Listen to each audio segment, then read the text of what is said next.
Terve. Tuosta on Warriorista useampi kysely, että tehdään jonkunlainen esittely, niin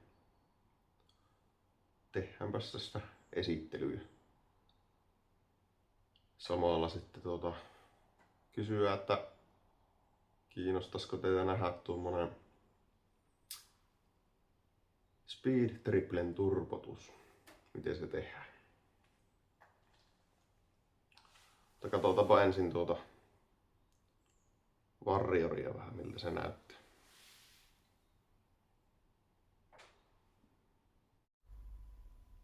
No noin, siinä olisi Warriori.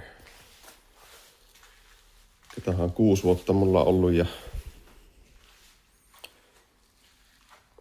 tää tuli silloin alkuperäisenä itselleen. Siihen on tullut rakennettua vähän kaiken näköistä.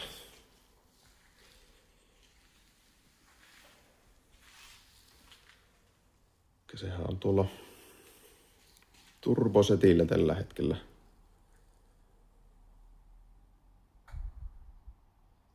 Se on niinku 1700 kuutioinen. Siinä on vakiona takomännät tuolla moottorissa ja 8.3 puristuksella.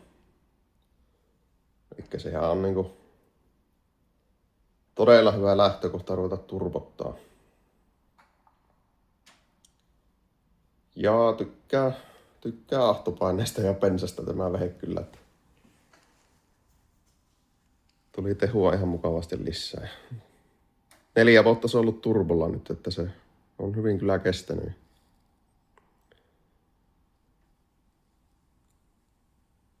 Toimii kyllä aivan mahtavasti.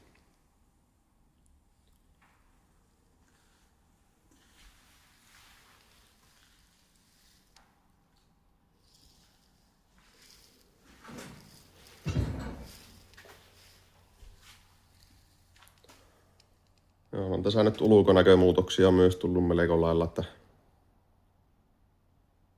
siinä on V-rodista esimerkiksi napattu nuo vanteet, saatu tuumalla kasvatettua kehäkokua, nyt on 19 eessä ja 18 takana ja 240 rengas takana. Tuli vähän leviämpi sinne ja sittenhän tässä mulla on avaimet on tämä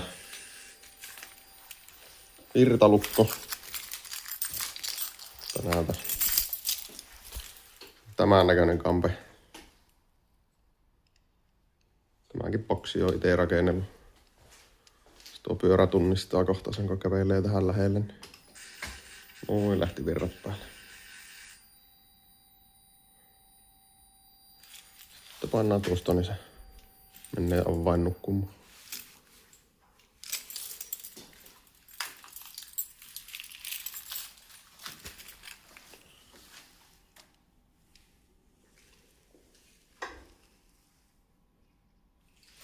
On tuo MT-09 etuvalo herättänyt aika ristiriitaisia tunteita, että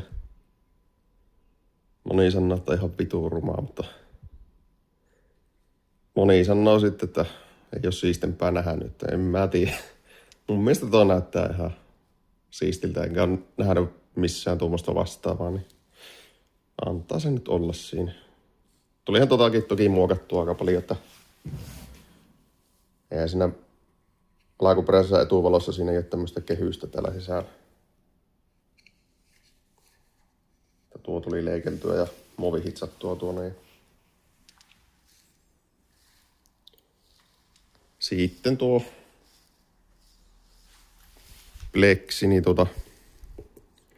tämä itse asiassa toimii aika hyvin. Estää tuulta aika hyvästi.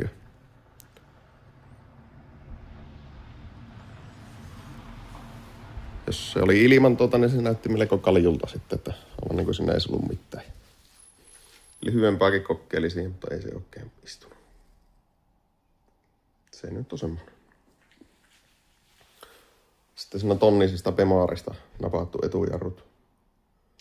Brembolaiset Hellin linjat. Sitten on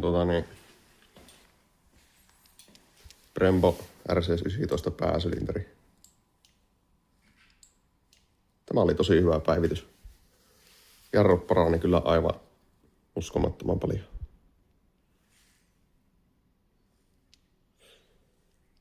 Sitten siellä on kytkimelle sama homma. Elikkä tässä on alun perin vaijerikytki. Se on nyt muutettu hydrauliseksi tällä Brembo-setillä. Tai setti. Se on tämä kahavaan VRDiin tarkoitettu paksulle tangolle. Elikkä se siihen. Sen jälkeen Hellin teräspunosletkua. Sitten on tänne laitettu työsylinteri, joka käyttää alkuperäistä vipua. On tosin pidennetty aika reilusti, että se keveeni. Se joutuu tuonne kytkimeen laittaa tuplajouset, että se ei jakso pitää tuon väännön. Se antaa 270 newtonia maksimissaan vääntöä tällä hetkellä takarenkaalle tuo moottori, että se on aika kova vääntö. Siinä oli Barnettin kytki alun perin, tai siis tuossa ennen turbotusta ja punaisella jousilla oli vielä se jäykimmät joustot mitä saa, niin se ei pitänyt. Nyt siellä on alkuperäinen asetelma ja 2 niitä vakio-asetelman jousta päällekkäin, niin nyt se pitää. Paitsi että se meni aivan saatana jäykäksi se kytki silloin. Sitten ei ole oikeastaan muuta mahdollisuutta kuin laittaa tuo hydraulikytkin tähän. Tästä jaksaa käyttää. On se nyt vähän jäykempi vieläkin, entä monen se on muusa, mutta ihan tommonen siedettävä. Sittenhän siinä on motokätketin mittaristua.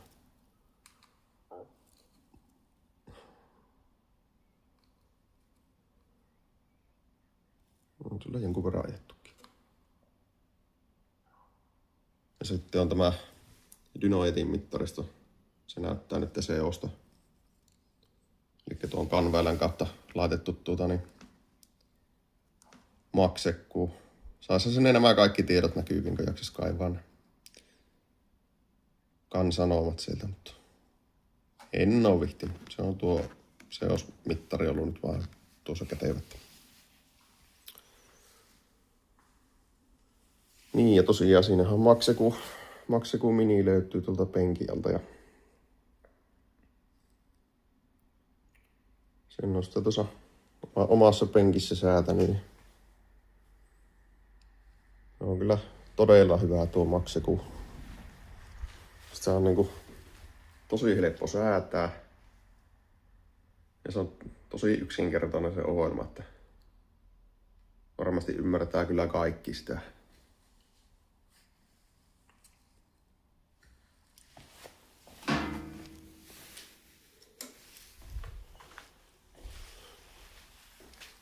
Ton näköiset vilikut siinä. Sitten on keulasta.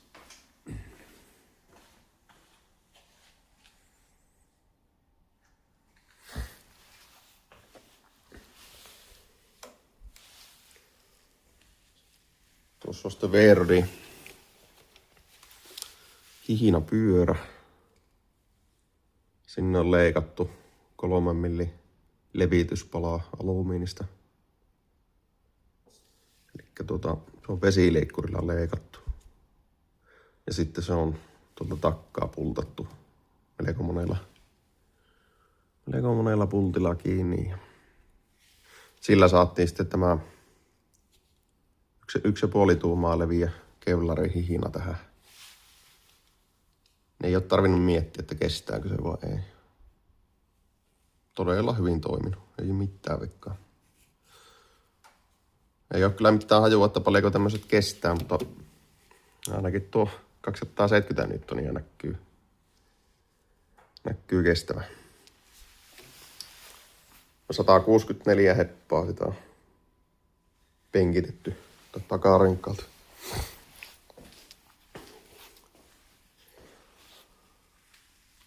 Tuolla on sitten Ducati-satulla. Tuo on ehkä vähän pieni tuohon, mutta kyllä se kun lujasti painaa, niin saa sen lukkoon, mutta se ei ainakaan niin kuin vahingossa se ei mene lukkoon. Kyllä se pitää ihan painaa.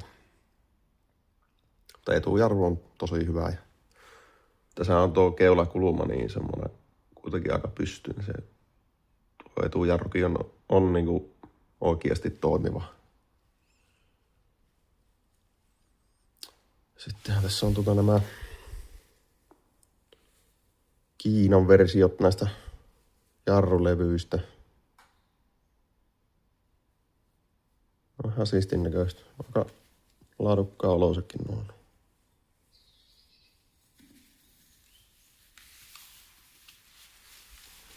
Oikein löytynyt Verdia semmosia. Kun Verdia vanteita nämä on, niin nuo nyt oli semmoista omaa silmää kaikkea siistemmän näköistä.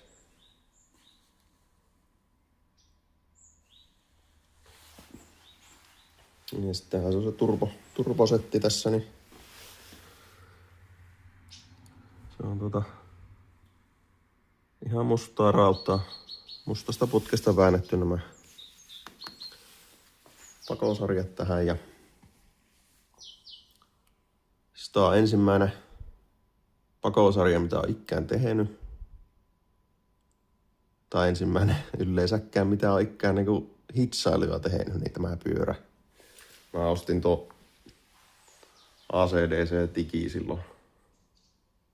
Stamosen halavin tikki. Toimii tosi hyvin. Ei ollut kyllä mitään vikkaa. Siihen vaan oikeaa kaasulinssia ja sun muuta, niin kyllä onnistui tosi hyvin nuo kaikki hitsaukset. Tässä mulla oli vähän tarkoitus, että tulisi saman mittaiset näistä pakosarjan näistä putkista tänne kollektorille. Se tulisi tasainen pulssi täältä. Ja sitten sain vielä niin hyvin tehtyä tämän, että se toiseen kanavaan syötät ilmaa, niin se aiheuttaa tänne toiseen imuun. Eli se koko ajan niin kuin kulkee se ilma niin kuin todella sulavasti tuolla pakosarjassa. Sen kyllä huomaa, se tosi herkästi herää ja siellä on 200 tonnisia ja 200 newtonia, että tosi hyvin toimii. Ja sitten tässähän moottoripyörässä aina tietenkin nämä tila-ahtaus, kun täällä on niinku öljynpallut ja öljysyötöt sun muuta, niin ei täällä kyllä ylimääräistä tilaa ole. Ne on kaikki kyllä istutettu tähän ihan millipelille. Että tuollakin on niinku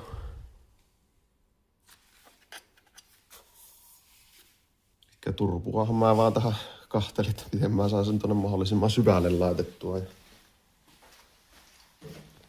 se kyllä istui sinne aika makiasti tuonne. Tuohon piti sitten vähän lämpösuojaa. Rosterista teki nämäkin. Aikaisemmin se ilman noita, niin kyllä se piti housut olla jalassa ja ei kärsinyt sortseilla ajella. Mutta nyt kun laittoi nämä, niin ei mitään ongelmaa, että pystyy ihan sortsit jalassa ajelee, ei kuumota jalakkaan.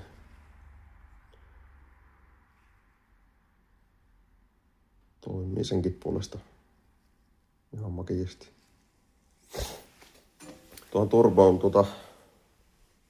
Mitsubishin TD04HL 15T.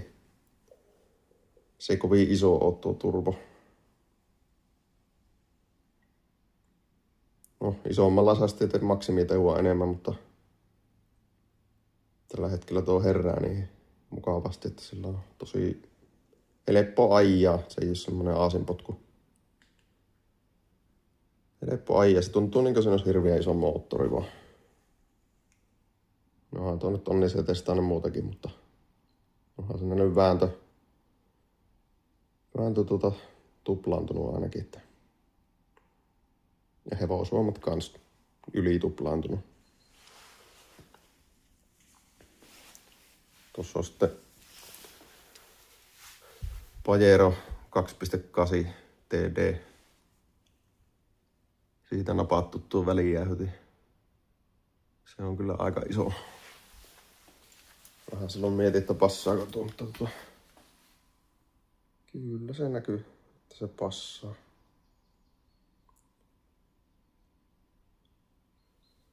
Vähän tulee ehkä Gen 2 V-Maxi mieleen tästä. Siinä on ehkä vähän saman tyylinen tuo jäähytihomma. Ja sitten on tietenkin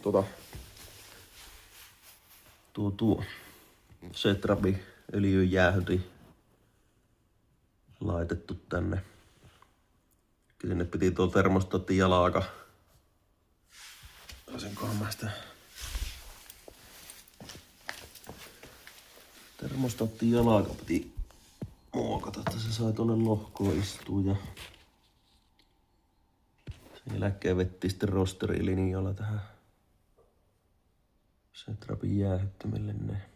Tuo on hyvä, kun sanoo se termostaatti, niin se ei lähde heti kierrättää sitä öljyä, että se antaa vähän lämmetä se öljy ja sitten vasta kun se oli 70 asteinen, niin se lähtee kierrättää sitä.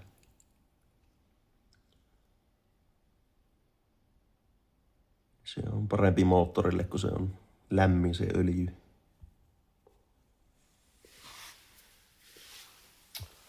Semmoinen.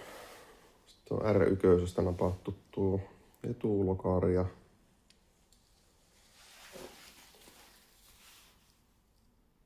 sehän muut. No siinä on välityksiä vähän kanssa muutettu. Se on tuo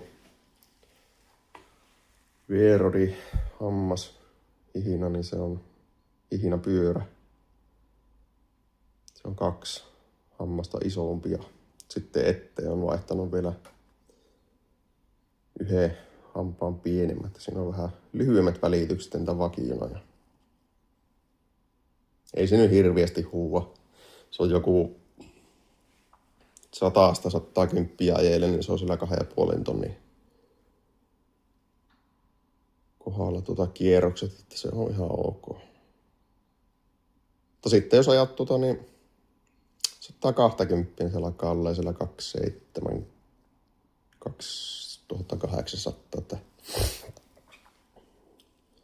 se on jo ehkä vähän, mutta 100 on ihan hyvä matkavauhti tälle kyllä, että tuossa on mitään suojia on. Varmaan aika moni kuski tietää, että se ilman vastus kasvaa niin äkkiä sitten, kun nostat vauhtia, kun ei ole mitään katteita ees. Kylläpä sitä, jos 100 ajelle, niin sillähän kerkiää ja ihan ok.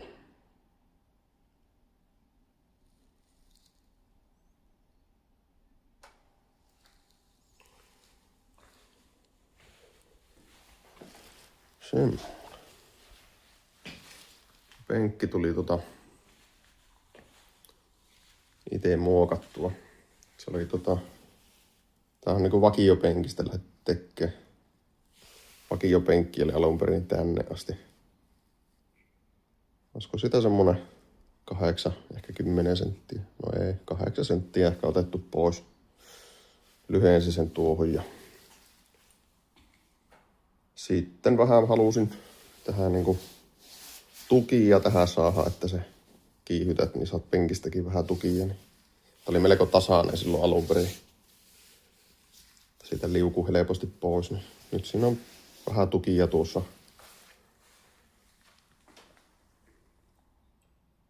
Kiihyttelee, niin ei tarvi niin hulluna puristaa ohjausta. Että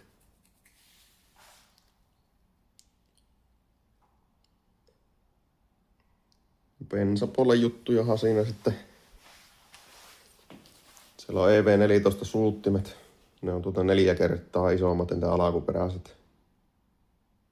Joku varoitteli, että et saa pelaa, mutta kyllä vaan maksekulla, niin ei mitään ongelmaa.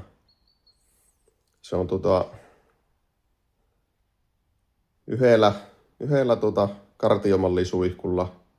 Eli siinä ei ole montaa reikää, se on ainut se valtusiitti keskellä semmonen yksi ainut reikä ja sitä kyllä pystyy niinku hallihteen tulla maksekulla niin hyvin, että pystyy tosi laihallekin laittaa tyhjäkäyntiseokset, jos tarvii. Ei mitään pätkimisiä ole siinä, että uskaltaisin lyö vieläkin isommat sinne, mutta ei tarvi. Se kyllä nyt näkyy, että se piisaa tosi hyvin tuohon. Oliko jotakin 5-60 rossaa tällä hetkellä suutinten aukioloa ja täyskaasupejolla, että toimii. Ja siellä on vielä vakio bensanpainekin niin kuin lähtöjä, että 3 paaria ja sitten on tuo AEM, bensanpaineen säädi kertova, eli se yhden suhteen yhteen, niin on ihan se kertova. No, yhden suhteen yhteen nostaa sitä bensanpainetta ahtopaineen kanssa, että kyllähän sinne pystyisi niinku peruspaineen lyömään vaikka 4 paariakin. Se 5 sitten käyttäkö paarilla ajaa, mutta ei se toimii nyt kyllä tosi hyvin. Ei tarvi sen puolen ihmetellä. No sittenhän näissä on tosiaan tuo starttipuoli. Helvetin hittaalta tarttaamaan, niin kuin alun perin. Mä oon laittanut tuonne semmoset sormenvahvuiset starttikaapelit. Sitten Aliantin Ylpi 30 akku. Se antaa melko hyvästi käynnistysvirtaa. Se oli kylmäkäynnistysvirta, kun ostin uuden Aliantin, niin se oli 660 ampeeria. Se on niinku yli tuplat verraten noihin, mitä niinku normaalisti akkuista lähtee, että 280 jotakin semmoista, mitä niistä yleensä lähtee, niin Aliantista lähtee melko reilusti enemmän. Ja sen kyllä huomaa, tarttaa aivan eri lailla. Mutta joo, osa sitä kokeilla käyntiin. Ehkä kaikkein haastavinta on ollut tässä säätämisessä tuo käyntiin lähtö. Sitä ei tarvitse 10% muuta johonkin suuntaan. Mutta no ei se oikeastaan niinkään paljon. No 5% muuta johonkin suuntaan, niin tuntuu, että se vaikuttaa siihen käyntiin lähtöön aivan helvetisti.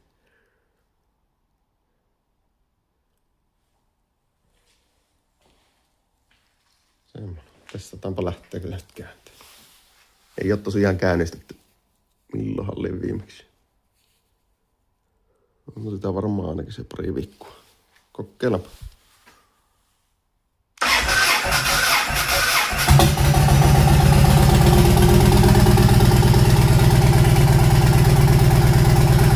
Ja tuo tuntuu lähtevän.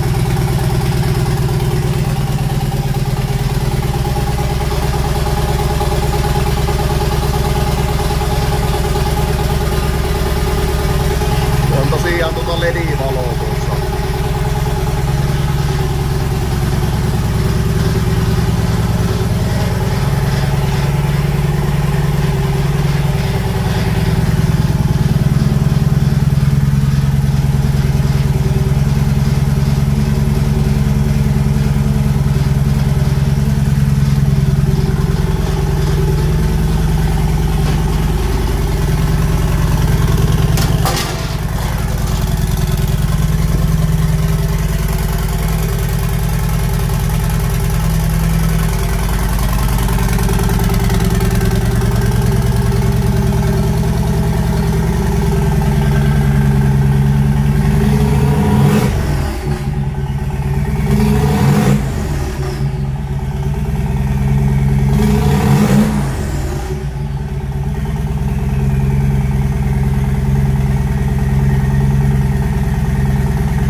Joo, semmonen homma.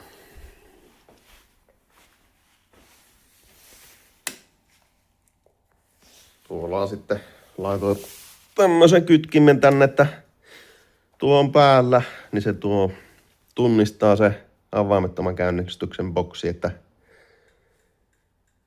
se lähtee päälle, että se yleensäkin voi tunnistaa se avaimen. tämä on pois päältä, niin se ei silloin akkua ei syö mikään. Että tämä katkaisee silloin kaiken akulta lähtevän virran, niin se ei syö akkua silloin. Koska jos tämä on päällä, niin se on se tunnistinboksi silloin päällä. Ja se pikkuhiljaa saattaa siinä jonkun kuukauden aikana, niin pikkuhiljaa syö se akku sitten tyhjäksi. Niin laitan tuommoisen napin tuon. Tuo on ihan kätevä. Tarvii miettiä sitten akkuakkaa. Niin se... No esimerkiksi viime talvi, niin en mä sitä kertaakaan tätä pyörää käyttänyt ja tuli tuo nappi pois päältä ja ei siinä ollutko keväällä sitten niin nappi päällä ja muutako tarttia ja pyörä käyntiin. Ei ollut hävinnyt litiumiakusta virrat talven aikana.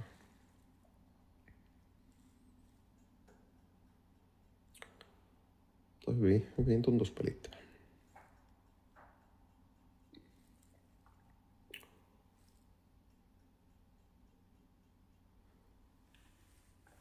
Ja tästähän sitten tuosta unohtui sanoa, että tuo takaharukkahomma, että ei tuonne ihan heittämällä mennyt tuonne tuo takaavan, että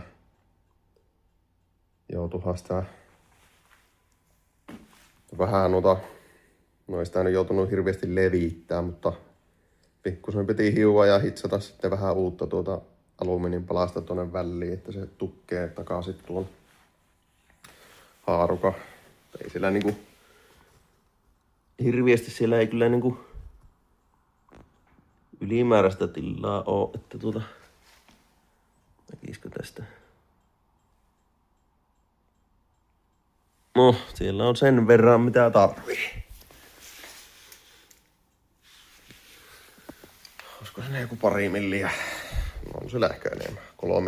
3-4 milliä ehkä tilaa tuossa harukan ja vanteen välillä. Tai renkaan välissä. Tuonne sitten piti vähän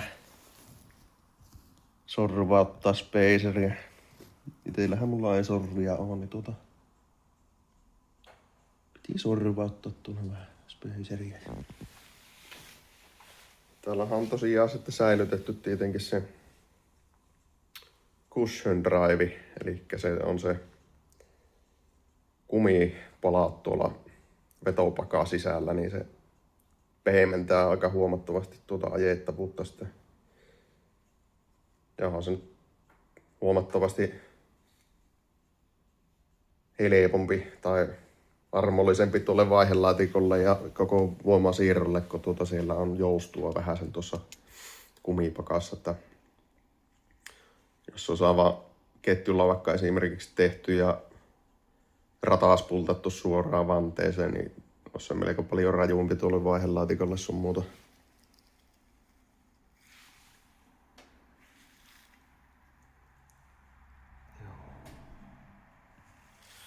Joo. Täällä on sitten tekaasin tämmösen näyttelyä varten mä kävin. Tää on käyttänyt useammassakin näyttelyssä tätä Warrioria ja siinä on vähän dynokeppyriä, minkälainen siellä on. Tuossa on sitten listaa, mitä on siihen tehnyt.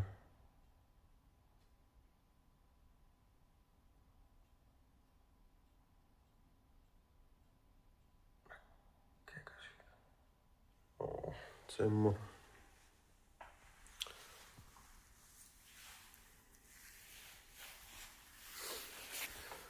Joo, mullahan tosiaan tuo Bike Dyno toiminimi pystyssä.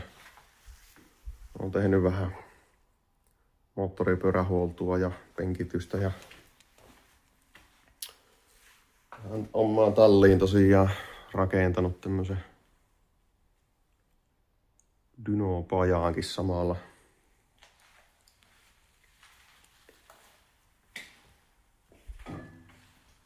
Sehän on läpivirtaava huone. Se on 5 sekunnin välein vaihtuu tuo ilma tuolla huoneessa, niin se on melko hyvin loppuisessaan tuuletettu. Ja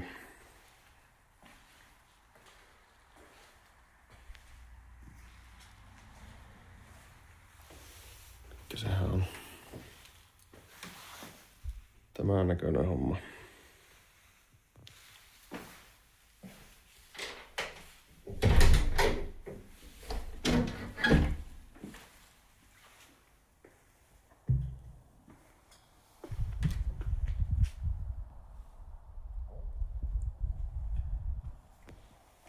Siinä pystyy rullalla ajelleen.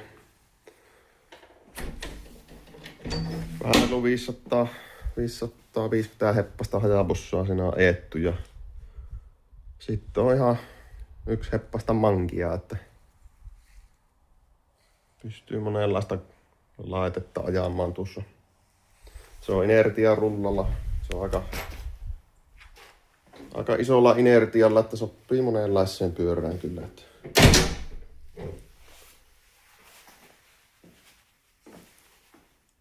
turbopyörät varsinkin niin tuntuu heräävän tässä penkissä aika helposti, että se on niin iso vastus tuossa rullassa kuitenkin. Ja onhan tämä sitten, tämä itse dyno-huone, niin siinäkin mielessä makia, että se on 400 poistoputkella tämä tehty ja tuonne menee pakokaasua ja sitten vielä on laittanut tämän 250 sen, tämä aina laitetaan pakoputken lähelle tuohon. Ja eihän se pakokaasu, kun ajelee tässä. Ja sitten on asiakkaan hyvä aina tässä. Ei tarvitse tuolla kopin melusa olla, niin muuta kuin ovi kiinni ja tästä voi sitten asiakas kahtua, kun minä tuolla kopissa meluseassa on, niin siitä näkee hyvästi. Siinä on jäähytyspuhallintakin. Se on kyllä niin hirviä tuo ilmavirta nyt tässä muutenkin, kun laittaa tuon pelkän poiston päälle, niin se tuolta vettää seinän alaosasta tuo ilman tänne. Ja on tosi hyvä ilmavirta jo siinä ja sitten on vielä lisäksi tämä jäähytys tuohon tuo puhallin, niin tuo kai mikään ihan pieni kuitenkaan on. Ei ole ollut kyllä lämpötilojen kanssa nyt ongelmia mitään. Aluksi oli semmonen normaali pyöriä siipipuhallin tuossa, niin ei sillä oikein tehnyt mitään. Tämä on niinku aivan huomattavasti parempi tämmönen homma. 160 kilsaa tunnissa tulee ilmaa tuolta molemmista putken päästä, niin se kyllä piisaa tuohon jäähytykseen nyt aivan loistavasti. Plus sitten se ilmavirta, mitä kulkee tuosta muutenkin. Vähän vaatisi viimeistelyä. Täällä on pikkusen testailuista jäänyt vähän ylimääräisiä putkia ja sitten on nämä seinän reunat vielä vähän auki, mutta kylläpä se tästä. Viime kesänähän tämä oli ihan rungolla tämä koko talli. Se tuli silloin eristettyä kokonaan ja siellä on finfoamit katossa ja sitten on seiniin laitettu villat ja sitten on ilmalämpöpumppu tuolla ja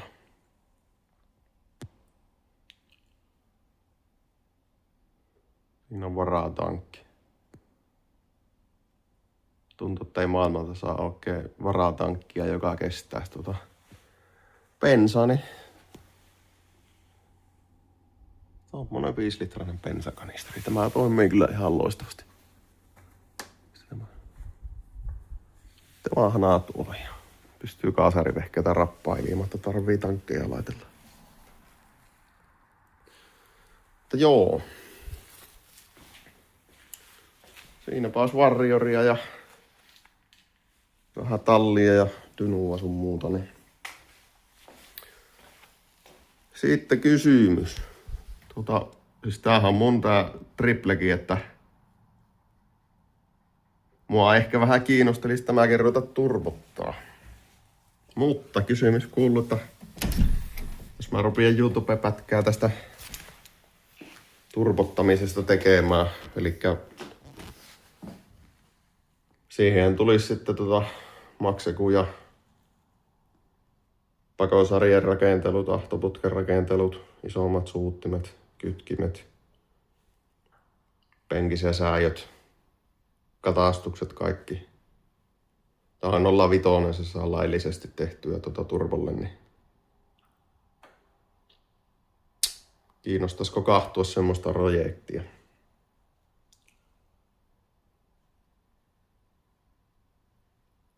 Siinä voisi talveksi olla semmoinen. Saisi ajan kanssa tehdä ja joka hommasta tehdä sitten jakson niin pakosarjan rakentaminen oma ja ahtoputket oma jakso. Ja siinä tulisi vähän mustarauhan ja rosteria ja alumiinin hitsauksesta videotua ja sitten olisi tietenkin se Maxeku sähkötys ja asetusten hakua ja lopussa sitten se säätö. Mitään aivan älyttömiä tehojahan tästä mä en rupia ottaa, että se olisi tuplakannen tiivistellä tarkoitus tehdä. Eli se olisi semmonen puoli baaria 0,7 maksimissaan, että joku 180 heppaa ehkä takarengasteho. Aika lailla joku 180 newtonia. Aika kevyt pyörähän tämä on, että mä luulen, että se kyllä piisaisi tähän ihan loistavasti. Tämähän tässä on vakiona. Joku 120 ehkä takarenkaalla. En ole vielä edes mitään. Siitähän sitä voisi tietenkin aloittaa. Tekisi projektin aloitusvideo siitä, kun mitataan vakiotehot. Siitä homma lähtisi käyntiin.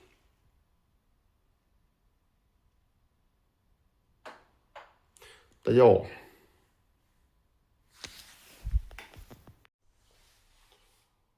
Semmoinen. Jos tämmönen kontentti kiinnostaisi, niin tuohon kanavan tilaukseen ja laita kommenttia, että olisiko tälle kahtojia. Kyllä mä luulen, että aika paljon rakentelijoita Suomestakin löytyy, että tai jotka haluaisi rakennella. Mä luulen, että tämä voisi olla aika mielenkiintoista loppusessaan tämmöinen turbopyörän rakentaminen. Ja saatan mä laittaa noita huoltovideoita muitakin. Tuosta triplestä tekee se startin vaihon video. Kyllä sitä kaiken näköistä tekemistä aina on. Mutta joo, eipä siinä. Lopetellaan. Tämä tuli aika pitkä video. Moro.